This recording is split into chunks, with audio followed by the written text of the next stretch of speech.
मालदीव की सूरत भारत के लिए बदल चुके हैं। विदेश मंत्री एस जयशंकर इन दिनों मालदीव की यात्रा पर हैं। इस दौरान दोनों देशों के बीच में कई समझौते हुए, जिसे लेकर जयशंकर ने मालदीव के लिए भारत का खजाना खोलते हुए उसे 923 करोड़ रुपए की आर्थिक मदद दी है। इसके बाद चीन के बहकावे में आकर भारत को आंख दिखाने वाले मालदीव का रवैया भारत के प्रति पूरी तरह से बदल चुका है। मालदीव के राष्ट्रपति भारत के मुरीद हो चुके हैं। जहां एक तरफ वो भारत को क्रिटिसाइज किया कर रहे थे, वहीं उन्होंने अब खुले मंच से पीएम मोदी और भारत की तारीफ की है। साथ ही ये भी कहा है कि भारत हमेशा मालदीव के विकास के लिए प्रतिबद्ध रहा है।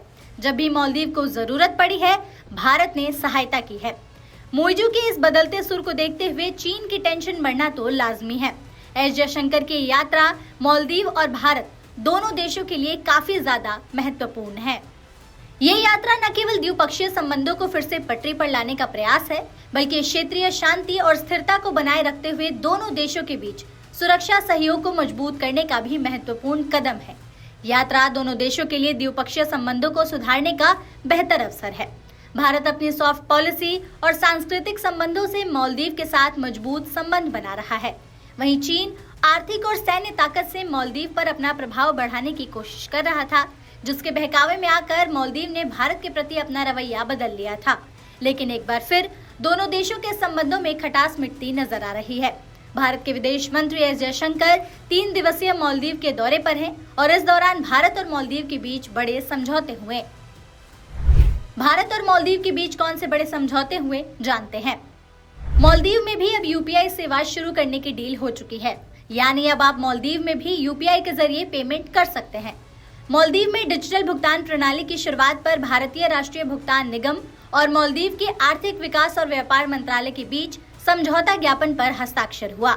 स्ट्रीट लाइटिंग, मानसिक स्वास्थ्य, बच्चों की स्पीच थेरेपी और विशेष शिक्षा के क्षेत्रों में 6 उच्च प्रभाव वाली परियोजनाओं का संयुक्त रूप से उद्घाटन किया गया। इसके अलावा अतिरिक्त 1000 सिविल सेवा अधिकारियों के प्रशिक्षण पर केंद्र और सिविल सेवा आयोग के बीच समझौता हुआ।